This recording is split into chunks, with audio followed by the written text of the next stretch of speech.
So I gotta say, us two have a lot in common, believe it or not. And it's something that I don't know how many other people you'll speak to that you'll share this with, where we both get misinterpreted for other people that are celebrities in our respected fields. Yeah, for me, it's two reasons. One, because of my name, like you, but the other is because I look like John Lovitz, which is not a good thing. So I wrote to the members of my Patreon in our Discord. I mentioned that I was having you on, David Meltzer, and they immediately were talking about the wrestling guy. Yeah. And I couldn't stop laughing because anytime people see my name, Yeah. even Jake was saying, dude, until today, I had you as Diaz in my phone. I was like, bro, that is my entire life. I get Diaz all the time. I was going to send Michael Chandler in here to do the interview. That would have been great.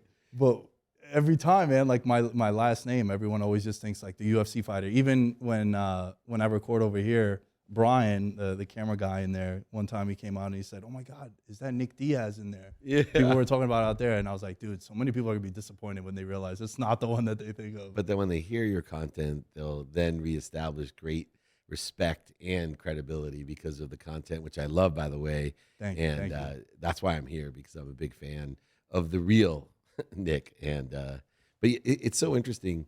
I actually was on a really big Super Bowl show. And, I ran Lee Steinberg, the sports agency. Warren Moon were partners of mine. And it was so funny because halfway through this big interview with a big network, they realized they had the wrong David Meltzer. Oh my God. Because they were asking about Ronda Rousey, and I could see kind of where they're going. And the funniest thing is when they found out that I was the other David Meltzer, then they found out that the head of my media was Justin Pugh, and their producer was like another name anomaly like us. And it was just a complete shit show that nobody was who they were supposed to be. And it ended up being one of the best shows I ever did at the Super Bowl. Oh man, that's hilarious. Where does your love for sports come from? Well, I wanted to be a professional athlete, probably like Same. every little kid. And I loved football. I played college football, and, really for me, loved every sport. I love competition. But football to me is my greatest passion. I know the most about it. Played baseball and football, but football in college. So my love's still there, by the way. And to have a 12-year-old son who feels the same way, he plays. He's much better than I was, even bigger, faster, stronger, which is a good thing. But we, sit there on the couch on, now almost every day of the week. And it's like, I live a dream life. Let's just put it this way. I got this gorgeous family. I'll kick my coverage in so many areas of my life. But I will tell you, of all the great things in my life, being able to sit on a couch with your 12-year-old son and watch football and talk football is like the greatest joy I have. Man, I can imagine, because one of the big reasons why I'm the sports fan that I am is because of my relationship with my father was the same way. But I grew up with soccer. So my parents are Greek. My mom is born and raised in the United States. But my dad, the moment you meet him, you could tell, like, dude is an immigrant. For sure, right. That's awesome. So growing up, it was the same thing. My first love, I always say my first love is soccer. My passion became football. Nice. So I was a soccer kid growing up, and then I started playing high school football. And then my love for football is what has granted me everything that I'm doing now with all the content and the sports betting. And it's been interesting because I like to ask people what their biggest regret is. And if you say you don't have a regret, I call BS. It's there has to be. Maybe there was a girl one time back in college you wanted to talk to at the bar, or maybe there was something you wanted to buy. Everyone has a regret. And when I ask people this, and we'll get to what your regret would be, give you some time to think about it, mine was stopping soccer when I did, because, David, I was really good. Like, I played travel. Yeah. I played for the under-15 national team. Like, I was very good. But in one summer, I just fell in love with football. The kid that was the quarterback at my high school before me was a neighborhood friend.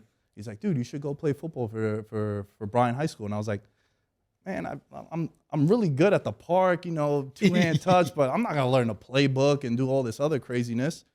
And then immediately from the first practice, I just fell in love with it. And the reason why I'm saying this story is because my biggest regret was giving up soccer when I did.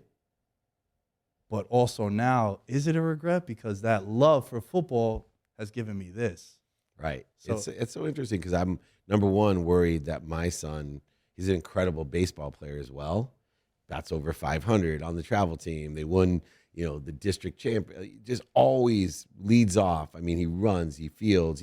he literally is a 5-tool baseball player, and he really wants to give it up because he loves football so much that he'd rather do sevens and flag and all football all the time.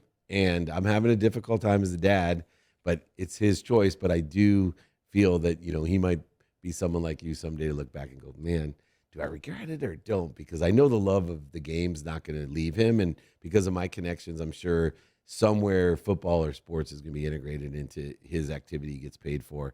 But my regret's a little different. And, obviously I play in this mindset space a lot, and I do talk about regret. My biggest regret is not asking for help by far. In what aspect? Almost, especially in entrepreneurship, I lost over $100 million, right? I went bankrupt. I can't wait to have that problem, by the way. Right. That means that you're doing well. You have good, right. Exactly. Yeah. I got good skills. I had good skills and knowledge, which brought me back. Right. But it's so interesting because people say, how the hell you lose that much money, man? Are you an idiot? Yes. You know why? Because I thought I knew everything. I had never lost money. My nickname was Midas or Money Money. Even in college football, my nickname was Money Money. Like even though I was playing, people knew I was about the dollar and making a lot of money, but I never asked for help. And now with all the success that I'm having, it's because I literally find people who sit in a situation that I want to be in and ask them for help. And whether it was on the field or off the field, if somebody would have slapped me when I was young and said, real humility isn't doing it yourself, right? You come from the same type of family background that I do. And it's like, you got to grind, you can outwork anyone. And you get lost in the fact that you can still outwork everyone, but ask for help and make it easier as you work out for, give everything you have. Oh, absolutely. Like I live my life off these 3 words, and it's get shit done. Love it. My dad, immigrant, like I said, when he came here in the late 80s, has a coffee truck to this day in New York City, and the ultimate entrepreneur hustler mindset. And I've been able to adapt that where it's, you don't work, you don't eat, you're self-employed. Yeah. Right? There's no, I'm going to take a PTO or I'm going to, go on vacation for 2 weeks. Yeah, you could go on vacation, but guess what? You're not going to pay those bills for those 2 weeks. Yeah, so vacations are really expensive when you're doing that. And also you're not generating any money, right? Because you have to work in order to, to survive, especially in that kind of field. And my mom's a teacher, so that dynamic was good to see, like the security aspect of things and the benefits and the insurances, but then also seeing it on the other side. So that's always resonated with me, like the getting shit done and just, the hustler mentality. When did you suffer these losses? Like, how old were you? Because I always get upset when I see athletes at a young age getting heat from media and TV personalities saying like, oh my God, can you believe they ran through $50 million? It's like, of course I could. They're 22 years old. David, I'm 31 years old. If you were to give me $1 million or I'm going to do some dumb shit. I'm just telling you the truth because I've never had that kind of money. So when you see a 19, 20-year-old kid, he makes it to the NBA, and he signs a sneaker deal or he gets this guaranteed bonus of $50 million. It's like, you expect him to be star-spangled awesome across the board? It's like, no. And he was 22. How old were you when you were making these kind of mistakes and losses? Here's what's so funny, because I ran the most notable sports agency in the world, right? So I was around, and I got hired to be the CEO of Lee Steinberg Sports Entertainment. They made the movie Jerry Maguire about our firm. I was hired because I was so good with money. And so I started making money when I was 24 out of law school, my first $1 million. And I just kept making it. But bad behaviors aggregate on themselves. And what happened was, by the time I was 36, those behaviors really aggregated, and I had made some really bad decisions. I wasn't paying attention. I lost, we come from that same background. So I grew up like you, gratitude, forgiveness, accountability, and inspiration, faith. Oh yeah. Right? Like, so I did it. My motto is enjoy the consistent, everyday, persistent, without quit pursuit of your potential. I don't believe in work. I believe in activity I get paid for, and it's 7 days a week for me. Oh yeah. Right? Even today. But I ended up doing really dumb shit. I was financially illiterate. I didn't ask for help. I got way above my skis, thinking I was going to be a billionaire. I was worth over 100 million into my 30s. And by the time I was 36, filed bankruptcy by the time I was 38. And I decided at 38, I'm 55 a week from today. I'm 55. Happy early birthday. Right on. And but I decided at that point I was going to shift my understanding and my relationship with money. In fact, Mr. Wynn was one of the first people that I asked for help from to mentor me, not how to make money, but my relationship with money. And that emotional relationship that I have with money today is why I was able to make it back. My basement's very high like athletes, for example, quarterbacks, we say their skills and their knowledge are their basement, but their desires, their potential. I have a much higher basement when it comes to making money than most people, but that desire, takes me and you to the next level. So it was easy to make it back for me, but now I make it under an abundant type of philosophy, not a scarce one. No more overselling, back end selling, lying, manipulating, cheating. It's all about value add. And I give my life to others and in service of others, and I have faith that the money keeps on coming. So greatest way I can tell you, I used to chase money. Now it follows me. And that's a lot of work to get there. Damn, that's an Instagram caption if I ever heard one, for Right. sure. Where is it like a pride thing, not asking for help? Yeah, for sure. Right. For me, it was that do it yourself. Yeah. You don't, you're not humble if you ask for help. You're here to give to people, and not to take. But where the real nuance came in is if you don't ask for more, see, everything I get, I give away. And that is true acknowledgement. I acquire the knowledge of everything I have by giving away. But if I don't ask for more, then I'm going to dissipate and dissolve. And you see, especially teachers, my mom's a second grade teacher. She lived her life giving everything away, appreciating everything, never asking anyone for any more. So slowly but surely, everything, now she needs everyone's help because she doesn't have anything. She gave away her health, her wealth, her worthiness, her happiness, all for her kids, her community. And now she's left with nothing. I started realizing it's just as important to receive as it is to give, as long as you have good intention in what you receive. And even a bigger lesson, Nick, I used to think money bought me love and happiness, and everything from the time I was 24 till 34, it bought me love and happiness. It confirmed it. But what I realized was money doesn't buy you love or happiness, but it allows you to shop. And the biggest problem people have is they don't shop for the right things. I learned to shop for the right things. No more trades or negotiations. No more buying things I don't need to impress people I don't like.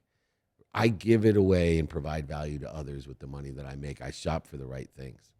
Yeah, that's interesting that you say that, because for me, all the money that I've ever made, and whether it was the content or when I was working with my dad, I would put it back into my content. Yeah. Like everything. I can't tell you So how smart. to save money. I wouldn't give people business advice, because I have a friend of mine, Chris, who I call him my agent. He's the smartest kid I know, master's degree. He's in economics, finance, the whole nine. And to this day, when there's a contract sent my way, when there's something that, I dropped out of college, David. Yeah. I have a high school education, but I have like that hustler thing where like, I'm gonna figure it out. If you give me a task, I'll figure it out. That's always been in my DNA. But I'd be lying to you if I told you that I don't feel awkward out of certain conversations that my friends have or people have, that I just wasn't paying attention when I should have been. Yeah. So that's where the thing that you said about asking for help, I do think like us as guys, we fall into that because of the pride thing. Like I think it's too prideful in our egos. Sure. Well, you'll like listening to me because nobody understands what I'm saying. So everyone's like, oh, who the hell knows what Meltzer's saying? I listen to him. It sounds super intelligent. So I call them Meltzerisms. Well, look, you also said you're turning 55, and I don't mind taking advice from someone like you who's been through it. I have an issue, and the guys in the control room know this. When there's a young entrepreneur and you see young entrepreneurs now, and like it feels weird to me, a 21, 22-year-old trying to like school me on life. It's like, dude, you haven't experienced anything at all. How do you feel about young entrepreneurs and young entrepreneur content? Well, look, I look for people that sit in a situation that I want to be in. So if there's a young entrepreneur I like that. and his scope of knowledge has to be much smaller than yours at 31 or mine at 55. But that's not to say I'm not going to ask a young entrepreneur, hey, tell me about this chat, MPT, or right? They know much more about that thing than I do, but I'm not going to have them give me advice about having kids, getting married, how to build wealth. Come on, man. These kids talk out of their ass. They stand in front of cars they don't own, houses that they're leasing, giving advice that they have no look. The only thing you learn as you get older is you don't know what you don't know. So all these little youngsters out there that think they know what they know, that should be a clue that they don't know what they don't know. And I 100% agree. Now, I don't want to discourage them though. Right? Right. I want them to make mistakes. I want them to learn. I want them to do their best. I want them to ask for help, and I want them to have fun. But they have to take some responsibility in what they're saying, because there's a bunch of other people that believe what they say because they're standing in front of cars that they don't own, or houses that they're leasing, or they have a podcast and somehow they've convinced 1 million people, or they bought 1 million bots or whatever they've done. And I don't like what you don't like about it is, bad advice, from people. Just because someone loves you or just because they're standing in front of a car doesn't mean they're giving you good advice. You song me a little bit about that, and I'm gonna steal that, because you're right. In a specific genre or field that they're in, maybe they are an expert and they have more experience on it than what you and I might have. So from that standpoint, I agree with you. You did swing me on that. But not life. Not yeah. Like there's certain conversations where it's like, dude, I'm not gonna take advice from you on that. It's My brother's a very famous rabbi, went to Harvard, right? And so when you get married in my religion, you have to go through marriage counseling. And my mom's like, well, you have to go with your brother for marriage counseling. Now, my brother's younger than me. I'm not sure he ever got laid, let alone he wasn't married. Like, what advice is he going to give me and my wife? Yeah. I told my mom, there's no effing way. There's no way. Give me like the old, guy who has 8 kids and has 3 ex-wives. Like, I'd like to learn about marriage from he's him. been through the trenches. Exactly. He can give you some experiences. Yeah. You're on social media a ton. What's your relationship with it? So for me, I Shakespearean, and I know this is probably not the answer you're getting from most people, but I'm older. So I have a Shakespearean relationship with social media, meaning number one, Shakespeare said the whole world is your stage. I don't think that people realize the size, scope, and scale of the stage that they've been given. Right? I'm old school. I used to show up, get paid 10 grand when I started speaking, and there'd be 100 people there. And I'm like, oh my God, the house is full, man. This is amazing. And now I get a video, get 40,000 views, and my team's like, oh, that didn't perform very well. And I'm thinking, that's all a Petco. Like, what are you talking about? Like, if someone paid me right now and said, hey, you want to speak for, 10 minutes at Petco?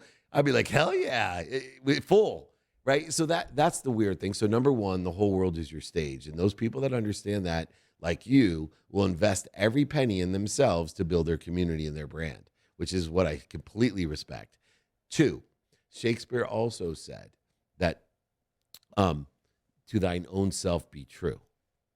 And when the whole world is your stage and your essence now can resonate. See, if you live in Knoxville, Indiana, and you're, Dr. Pimple Popper, you have no chance of being successful because they're just going to laugh at you, scoff at you, make fun of you, even though you have a medical degree, but you're disgusting because there's not a big enough audience. So what you have to learn to do, because of the scale of the whole world being your stage, is capture, number one, your essence, who you are. And I usually tell people, if you don't know who you are, look at your skills, your knowledge, and your desire. That'll encapsulate who you are. So Dr. Pimple Popper, that's her skills, her knowledge, and her desire. And in a small scale stage, not going to work. But when the whole world's there, all of a sudden, when you modify that for every platform and amplify it through different shows and media platforms, et cetera, all of a sudden, you got your own Bravo TV show and you're making millions of dollars being Dr. Pimple Popper. And then you create a perpetual library of Dr. Pimple Popper stuff and you make even more money. And this is what people don't understand. So I love social media because to me, it allows me to capture who I am, modify who I am, amplify who I am, and perpetuate it, which for me allows me to monetize it. It is the legacy. It's not the one that thought I was going to leave, but my grandchildren will never have to work because of the content that I've created. Yeah, and it's everlasting too. And I only get better at it. Yeah. Like you. Yeah, that's so cool, man, because it's true too. Like I've always wanted to create something that will live forever. Like that's always been like a main goal of mine. And a lot of your content is gonna live forever too. As we start to wind down, because I know we're running out of time, I could talk to you for hours, and I'm sure I'll talk to you again. Do you ever turn it off? Like, are you always like on?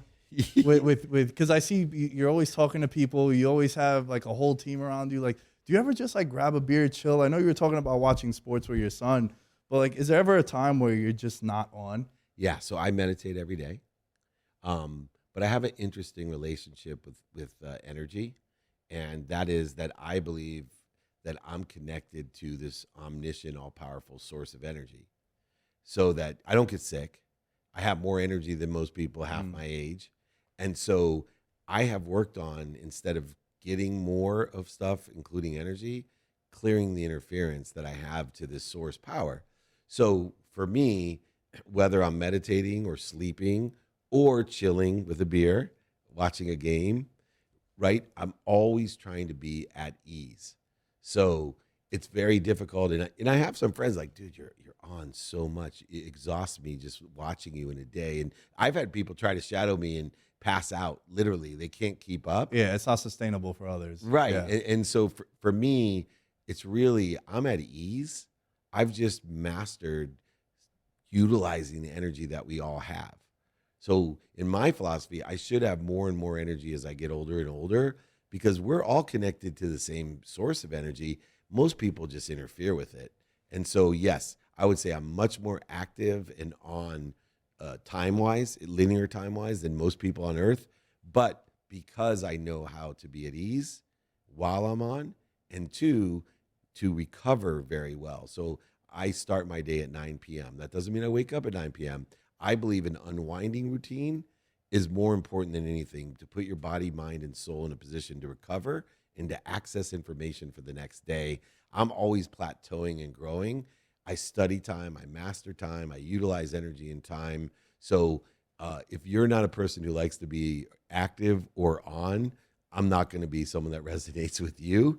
But I do meditate and sleep extremely well. And there's certain times with my wife and son, especially, that I'm probably one of the most chill things. It does piss my wife off, I will tell you, that I'm on so much. And then we do walks together, whatever, and I'm chilling.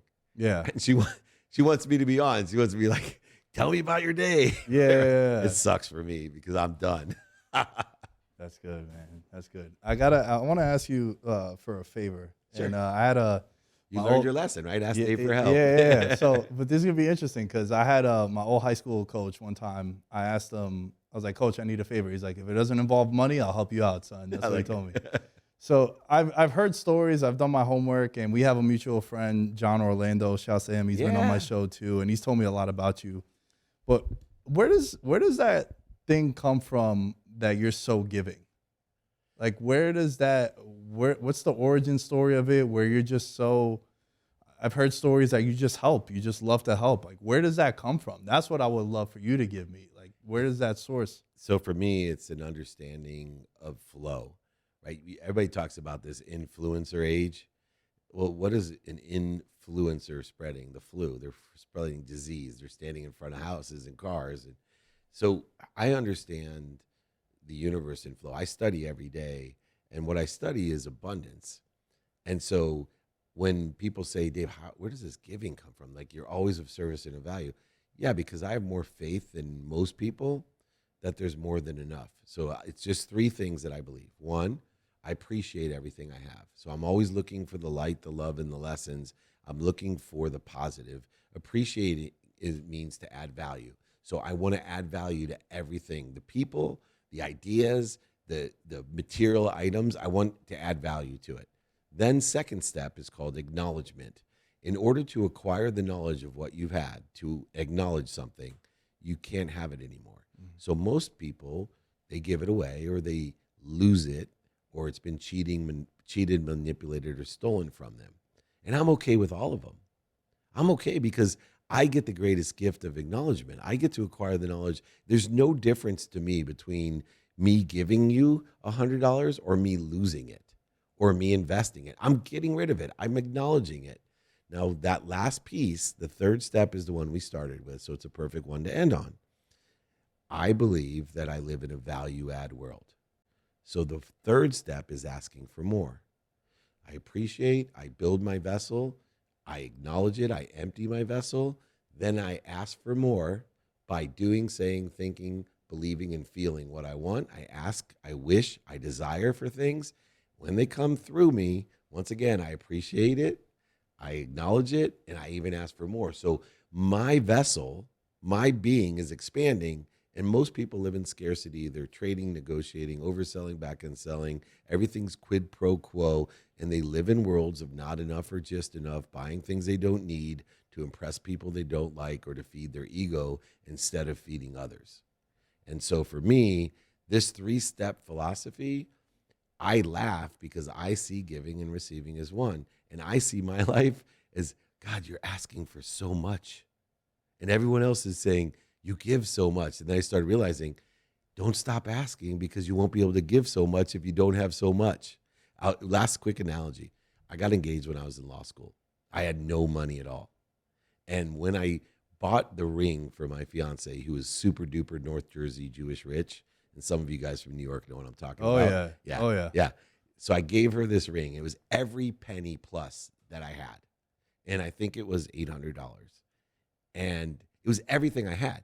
And when I gave it, everyone else was like, oh, that's so sweet. Yeah. You know, like, so now I'm rich at 30, and I marry my dream girl from the 4th grade. She's my everything. 25 years later, we're married with 4 kids, and I think even more of her. And I gave her a huge ring. It was maybe 1% of what I had, maybe. But what did everybody say, right? Oh my God, he's so generous. Yeah. You are so, that's the nicest ring I've ever, right? That's how I live my life. I have so much because I ask and I appreciate it and acknowledge and I ask and if I didn't ask, I'd be like my mom. And people wouldn't say, oh my gosh, he's so generous, he's always giving. You know why I can give? Because I have more than everybody. And I'm willing, because I acknowledge with faith that I'll have more. So just, I keep giving away, I lose it, but it just keeps coming. It follows me. Yeah, and you definitely get a feeling of satisfaction by helping others. That it's unless you're ever in that position where you could do that for someone, you don't really know how cool that is. And the people who can and put themselves in that position have asked. David Meltzer, you're a badass. I You are appreciate too. your time. Thank you for The coming other on. Dave Meltzer, the other Nick, Dais. Let's go. Let's go. You actually said it the right way too. Yeah. So that got me hyped. I've been calling you Diaz for 9 months, so it's good that I know your real name. Growing up, like I said, as a soccer kid, I was the only white kid on my soccer team, all Hispanic. My nickname was Blanco. That's all. They would do the prayers in the games. Greco Blanco. Everything. And they would just talk to me in Spanish. So I guess it just always resonated. So Diaz was very popular. But I bet, especially on the soccer field. yeah, I grew up with Eric Karras, so the big Greek was my friend. let's go. Let's go. David, this was fun. Thank you for your time. And I'm sure hopefully later down the line we could do another one where we talk more sports and X's and O's because I know you're a sports guy. I would love that. And you come on my shows as well. We got tons of them. Let's do it. Let's do it. Thanks, everybody.